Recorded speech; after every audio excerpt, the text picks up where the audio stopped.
Salam Bapak Ibu Saudaraku yang dikasihi oleh Tuhan. Malam hari ini saya mau membagikan satu kebenaran firman Tuhan bagi kita bersama-sama. Sebelumnya saya mau mengajak kita untuk berdoa. Bapa di dalam surga, kami mengucap syukur untuk malam hari ini, untuk kasih setia Tuhan yang tak berkesudahan dalam hidup kami. Malam hari ini kami mau mendengarkan kebenaran firman Tuhan. Yang melihat, yang mendengar khotbah ini melalui YouTube, kiranya Tuhan berkati, Tuhan pulihkan, Tuhan jamah, sehingga setiap anak-anak-Mu yang mendengar firman ini boleh semakin dikuatkan. Di dalam nama Yesus kami berdoa dan mengucap syukur. Amin. Satu bagian firman Tuhan yang saya mau bagikan bagi kita bersama-sama dengan tema adalah Aku punya Tuhan yang besar. Aku punya Tuhan yang besar.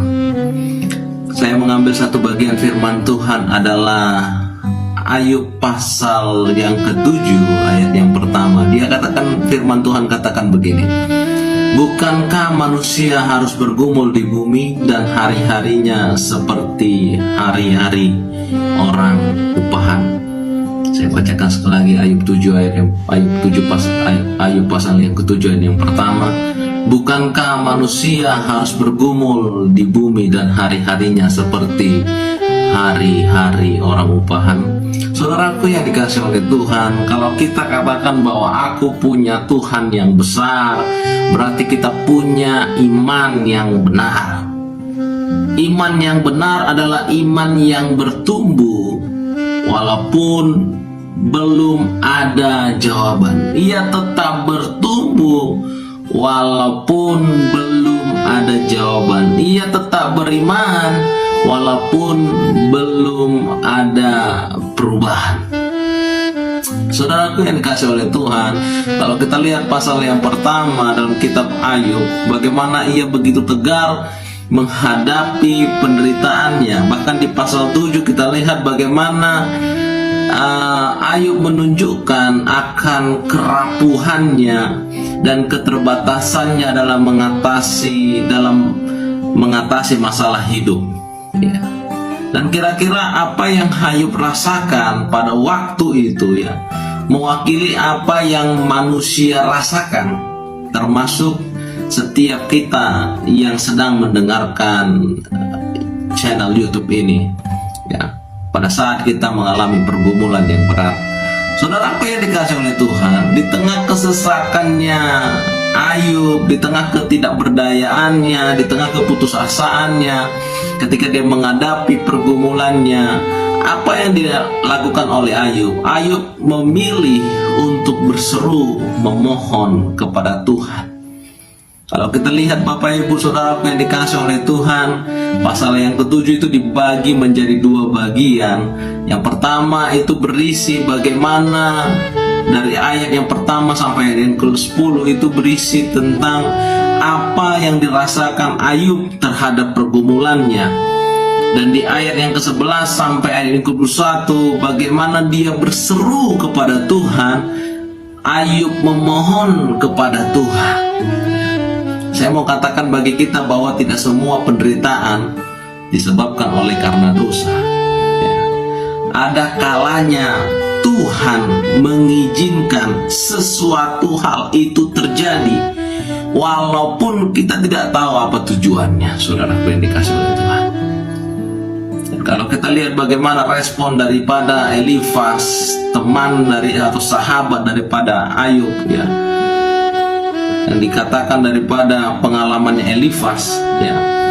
Tetapi kalau kita lihat bagaimana Ayub tetap teguh pada keyakinannya bahwa benar dia tidak bersalah di hadapan Tuhan. Kalau kita lihat di pasal yang ke-6 ayat yang ke-28 sampai ayat yang ke-30.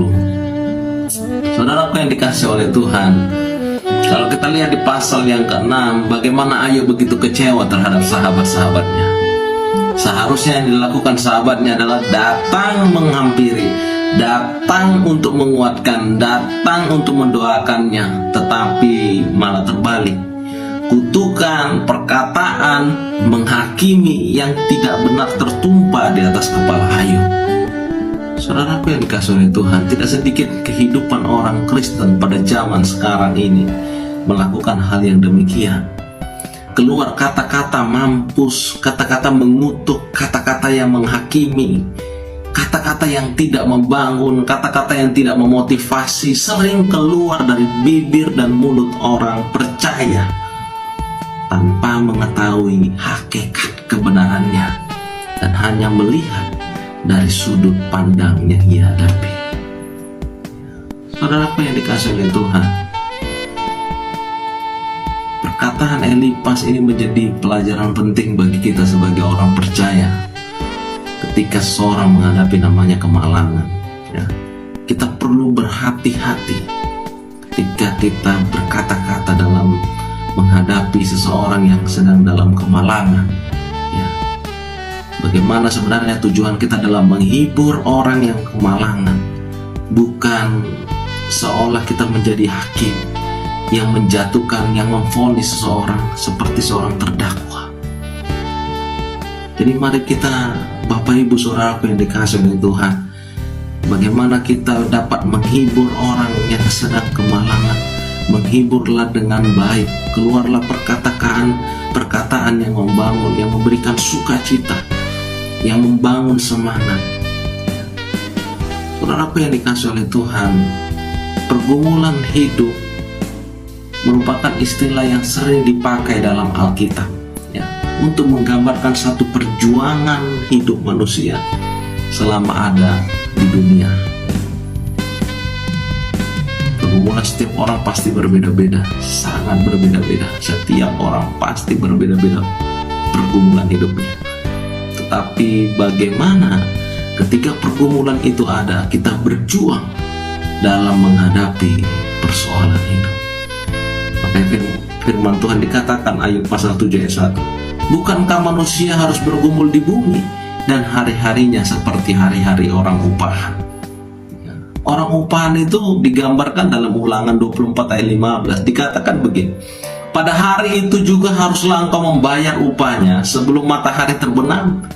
Ia mengharapkannya karena ia orang miskin, supaya ia jangan berseru kepada Tuhan mengenai engkau, dan hal itu menjadi dosa bagimu. Saudara yang dikasihi oleh Tuhan, orang upahan adalah orang yang berjuang. Ini gambarannya, Bapak Ibu.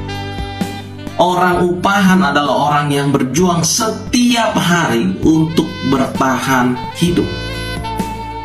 Orang upahan adalah orang yang setiap hari harus bergumul dan mengharapkan upah dari Tuhannya. Demikian juga kehidupan kita.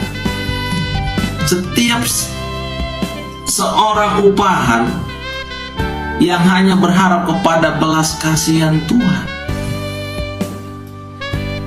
sehingga kita dapat menyadari bahwa tanpa Tuhan kita tidak akan dapat melalui hari-hari dalam dunia ini yang penuh dengan pergumulan. Saudaraku yang dikasihi oleh Tuhan, saya diutus oleh Tuhan pelayanan di tanah Papua itu 2014. Nama saya Bima Saputra. Saya melayani di masyarakat suku Dani dan suku Walak, ya, di masyarakat tanah Papua. Saya bersyukur dipercayakan oleh Tuhan satu pelayanan ini bersama dengan istri saya. Kami baru menikah di bulan Desember tahun 2022. Semua karena kasih karunia Tuhan, dan saya membawa istri saya melayani di tengah masyarakat yang ada. Tidak sesuatu hal yang mudah. Istri saya harus beradaptasi, bahkan di tahun 2014 saya juga harus beradaptasi, ya. Pergumulan yang ada di satu sisi dalam kehidupan pelayanan, kebutuhan pelayanan dan sebagainya. Tapi saya percaya bahwa Allah yang kupercaya adalah Allah yang terus memelihara hambanya, ya. Dan saya melihat bagaimana pemeliharaan Tuhan itu tetap sempurna dalam kehidupan hari lepas hari yang saya hadapi. Saya percaya Bapak Ibu, kalau Tuhan yang memanggil saya, pasti Tuhan yang memperlengkapi. Dan hal itu juga terjadi bagi Bapak Ibu Saudara yang dikasihi oleh Tuhan. Hari ini, dimanapun Bapak Ibu mendengarkan firman Tuhan melalui channel YouTube ini, kiranya Bapak Ibu boleh diberkati, dikuatkan, dipulihkan. Tidak semua penderitaan yang Bapak Ibu hadapi itu karena dosa. Hal itu bisa saja diizinkan oleh Tuhan untuk menaikkan kapasitas iman Bapak Ibu Saudara dan saya.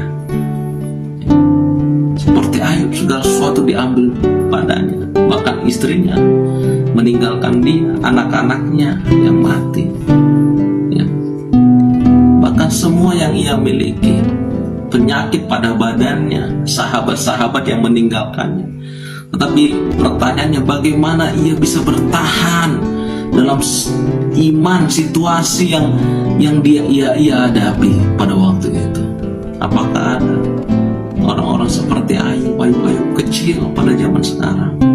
Dan hari ini firman Tuhan mengajarkan bagi kita agar kita tetap kuat dan kita menang atas pergumulan hidup kita.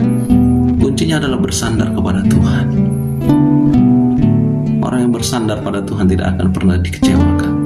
Orang yang bersandar kepada Tuhan tidak akan pernah dipermalukan. Saya percaya Bapak Ibu Saudaraku yang dikasihi oleh Tuhan, apapun pergumulan hidup saudara hari ini, percayakan pada Tuhan. Ingat Bapak Ibu, aku punya Tuhan yang besar. Ini tema yang saya bawakan hari ini. Masalah kita itu kecil di mata Tuhan. Allah yang kita sembah adalah Allah yang besar. Sebelum saya menutup firman Tuhan hari ini, saya percaya saudara yang sudah mendengarkan pasti dikuatkan oleh Tuhan. Saudara yang mungkin sudah lama bergumul akan penyakit saudara, saya percaya dari tempat ini saya berdoa kiranya Tuhan pulihkan saudara. Saudara yang hari ini mungkin berbagai pergumulan yang ada, masalah kehidupan sosial, kehidupan ekonomi, saya percaya Tuhan ada di sana menyertai saudara, menolong saudara, menyediakan apa yang saudara perlukan hari ini. Dan saat ini mungkin bergumul untuk pasangan hidup, saya percaya Tuhan akan sediakan yang terbaik bagi saudara. Tapi kembali kepada diri kita harus memperbaiki, mengenal diri kita sendiri, sehingga ketika nanti Tuhan sediakan pasangan hidup yang terbaik, biarlah dia sungguh menerima saudara dan terus tekun di dalam Tuhan. Saya akan menutup dengan satu pujian. Bapak Ibu Saudara yang tahu lagu pujian ini, mari kita nyanyikan bersama-sama. Aku punya Tuhan yang besar. Ku hidup karena percaya Kau yang berjanji setia, pengharapanku selalu ada di dalam-Mu.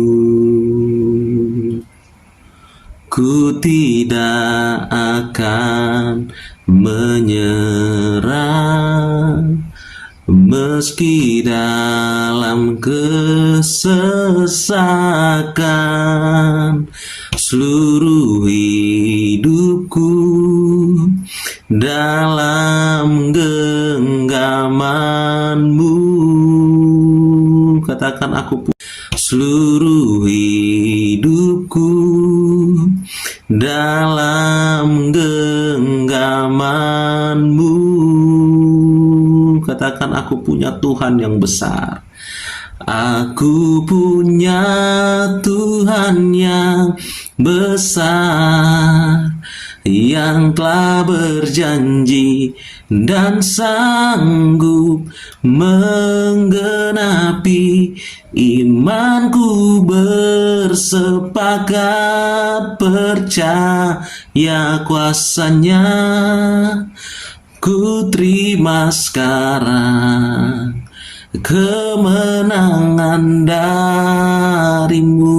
Katakan sekali lagi, aku punya Tuhan yang besar.